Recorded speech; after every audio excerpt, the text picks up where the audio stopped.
हमारा तपोवनी बच्चा, उसका नियम, वो जब से तपोवन में था उसका नियम था कंपलसरी पूजा करनी ही है, कुछ भी हो जाए कंपलसरी। उसका नाम जिनय, ग्रेजुएशन हो गया, सीए बन गया, मिडिल क्लास का ये बच्चा, but he was very bright. Guruma Chandrashekhar Maharaj Sahab का बहुत ही ज्यादा आशीर्वाद उसको ने प्राप्त किया। सीए बन गया, रिज्यूमे डाला, एक ओवरसीज फॉरेन से उसको एक ऑफर आई, न्यूजीलैंड से, न्यूजीलैंड के ऑकलैंड सिटी से उसको ऑफर आई। 10-12 के आसपास की बात है, जब भी सीए का पगार इंडिया में 15-20 हजार होता था, 25 हजार मैक्सिमम 2010 में, और उस समय में जिनय को 12 लाख की ऑफर मिली। Let go this lucrative job, कौन छोड़ेगा? लेकिन जिनय ने ना बोल दिया, क्योंकि उसने इंक्वायरी कराई तो पता चला कि न्यूजीलैंड के अंदर, पूरे न्यूजीलैंड में कहीं पर भी देरासर ही नहीं है। अब देरासर नहीं हो, भगवान नहीं हो, पूजा नहीं होगी तो मैं करूंगा क्या? और उसने जॉब की ऑफर ठुकराई। लेकिन पूरे फैमिली में और फ्रेंड्स में और सब में धमाल हो गई, सब लोग पागल उसके पीछे पड़े। अरे लल्लू पागल जैसा है तू, इतना अच्छी जॉब की ऑफर है, 12 लाख मिल रहे हैं, तो खाली एक पूजा के लिए 12 लाख की ऑफर छोड़ रहा है, पागल। पूजा वापस कर लेना, इंडिया में आना हर साल, एक दिवाली पे आ जाना, पूजा कर लेना भर भर के। जिन्हें ने, उसका रूल था, उसका नियम था, श्रावक हूं मैं, श्रावक। एक सीए बाद में हूं, किसी कंपनी का एम्प्लॉय बाद में बनूंगा, लेकिन पहले क्या हूं मैं? एक जैन श्रावक। और मेरा सैद्धांतिक नियम है कि मैं पूजा के बिना तो नहीं रह सकता। सबने बहुत ही उसको फोर्स किया। मम्मी डैडी में थोड़ी इमोशनल ब्लैकमेल, मतलब बेटा ऐसा अभी जॉब ना छोड़ा है, गुजराती थे वो लोग। बहुत प्रेशर आने से फिर उसने आचार्य हंस कीर्ति सूरी महाराज साहब को पूछा, साहब क्या करूं मैं? हंस कीर्ति सूरी महाराज साहब ने उसको भेजा गच्छाधिपति जयघोष सूरी महाराज साहब के पास। जयघोष सूरी महाराज साहब ने जिनय को ये मार्ग बताया, बेटा तू खुद यहां से अंजन शलाका वाले भगवान ले जा करके, अंजन विधान वाले भगवान लेकर जा, और वहां पर घर देरासर की प्रतिष्ठा करके पूजा कर सकता है। और नक्की हो गया। तपोवन से ही एक महावीर स्वामी भगवान की प्रतिमा छोटी सी लेकर न्यूजीलैंड जाना, ये नक्की हो गया, तय हो गया। तो अब लोग और ज्यादा चढ़ने लगे, अरे भगवान ने की कर हाथ मिला, भगवान ने संभाली के भी इतना, कैसे संभालोगे भगवान को? लोग बोलते हैं ना, घर देरासर का या फिर कोई प्रोग्राम हो घर में, तो भगवान कैसे संभालेगा? जिनय सबको बोलता था, मैं भगवान को संभालने वाला कौन? भगवान मुझे संभालेंगे। बहुत सबने मना किया, ये किया वो किया, लेकिन गच्छाधिपति के आशीर्वाद से एक भगवान प्राप्त करके वो लेके गया न्यूजीलैंड। 20 घंटे की फ्लाइट, 20 घंटे पूजा की जोड़ में बैठ के भगवान की भी टिकट निकाली थी उसने, क्योंकि पंच धातु होते, धातु मतलब मेटल, उसको कस्टम्स में भी क्लियर कराना पड़ता है। तो कस्टम में भी एक्स्ट्रा सारी वो जो भी प्रोसीजर होता है वो सब कंप्लीट करके भगवान की टिकट निकाली, एक एक्स्ट्रा सीट और एक छोटा सा मंदिर लकड़े का, उसमें भगवान को लेकर गया। 20 घंटे के बाद वहां पर लैंड हुआ, ऑकलैंड में पहुंचा जहां पर उसको रहना था। एक पटेल के घर पे वो पीजी रहा, पेइंग गेस्ट, इंडियन के घर पे एक छोटी सी रूम दी उन्होंने, और वो पीजी में परमात्मा को वहां पर विराजमान करके बाद में उसने खाया। शुभ मुहूर्त पे प्रतिष्ठा कर ली, जैसे गच्छाधिपति ने मुहूर्त दिया था, प्रतिष्ठा बता दिया था कैसे प्रतिष्ठा करनी है, और प्रतिष्ठा का विधान हो गया। रेगुलर उसकी अष्टप्रकारी पूजा भी चालू हो गई। एक भी दिन उसने पूजा मिस नहीं की न्यूजीलैंड में जाके भी, नॉट अ सिंगल डे।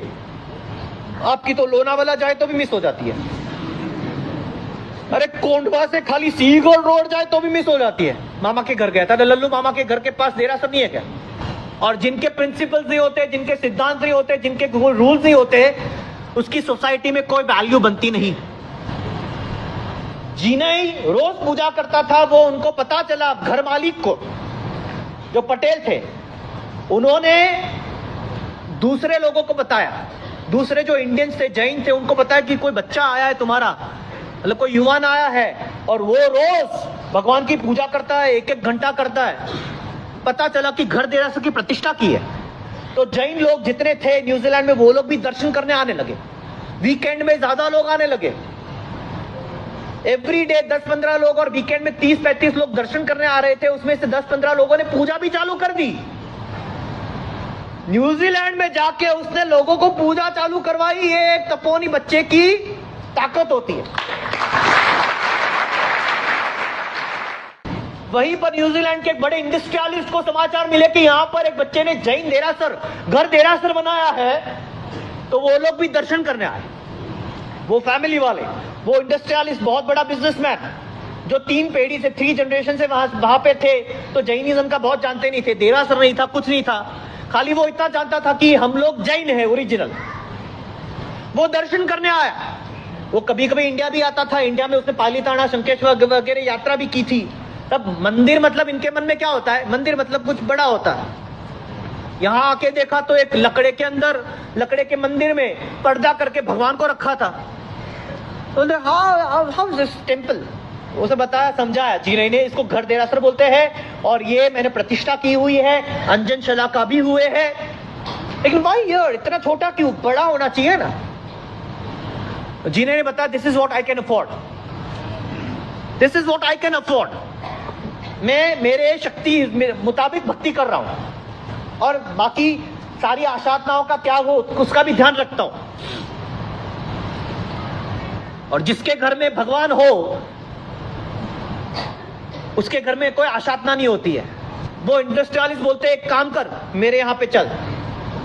उसका बड़ा मैंशन था, हवेली बोलते हैं ना, 3 पीढ़ी से रह रहे। हवेली के अंदर वो जबरदस्ती जिन्हें को बोलते वहां पर लेके आ। पूरा पार्किंग है, 3 हमारी बड़ी गाड़ी है, उसका पार्किंग है। वो पूरे पार्किंग को मार्बल का देरासर बना देते। वो उसको वहां से लेकर गए, जिनई को, साथ में भगवान को, भगवान का तो मंदिर बना दिया पूरा मार्बल का, जिनई को स्वीट बेडरूम दे दिया, एक शॉफर ड्रीवन कार दे दी, और एक स्पेशल शेफ, क्योंकि जिनई नॉन जैन खाता नहीं था, तो जैन फूड वो घर में 3 पीढ़ी में पहली बार जिनई के लिए जैन फूड बना, और उसके लिए स्पेशल रसोईया रखा गया।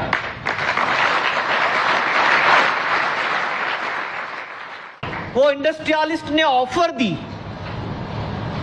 ये रूल्स को फॉलो करने वाले की ये फितरत होती है, वो दुनिया हिला देते हैं। उसने ऑफर दी, तेरे को यहां पे 12 लाख देते, मैं 25 लाख देने तैयार हूं। 2010-11 में 25 लाख देता हूं, मेरे यहां पे आ जा। लेकिन जिनई तो सिद्धांतिक बंदा था। उसने बताया कंपनी के साथ 2 साल का कॉन्ट्रैक्ट है, मैं कॉन्ट्रैक्ट तोड़ नहीं सकता, 2 साल खत्म होने दो, बाद में बताता हूं। और 2 साल के बाद उनके यहां पे ज्वाइन हुआ, 25 लाख के पगार से ज्वाइन हुआ। फिर उन्होंने लंदन में ऑफिस बनाई, तो 2014-15 2 साल जिनई और उसकी वाइफ, शादी भी हो गई। शादी हुई उस दिन जिनई और उसकी वाइफ दोनों ने आइम्बिल किया था, और उस शाम को दोनों ने साधु और साध्वी के पास पौषध किया, आइम्बिल किया, पौषध किया, और शुद्धि के साथ पहली रात उन्होंने उपाश्रय में गुरु महाराज के निश्रा में बिताई।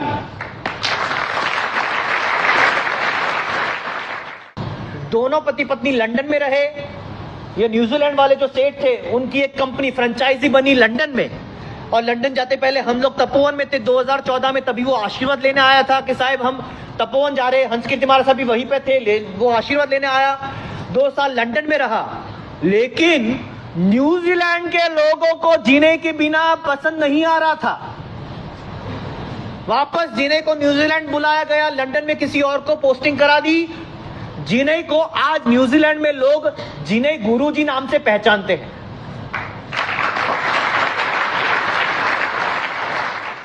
जिनई अभी तो खुद का घर ले लिया, अब जिनई सेठ भी है, जिनई गुरुजी भी है। जिनई वहां पर मर्सिडीज मर्सिडीज में घूमता है, उसके पास BMW है, करोड़ों दोनों पति पत्नी मिलकर कमाते हैं, और वो सबको बताता है कि मैंने भगवान को नहीं संभाला, भगवान ने मुझे संभाला।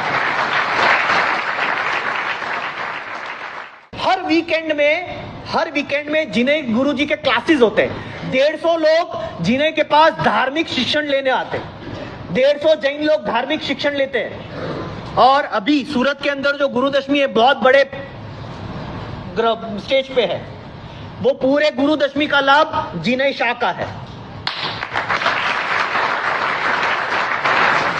और बार बार वो सबको बताता है कि मैं भगवान को नहीं, भगवान मुझे संभालते हैं। ये अपना सिद्धांत होना चाहिए, ये अपने ऑर्गेनाइज्ड रूल्स मिनिमम अपने जीवन में होने चाहिए।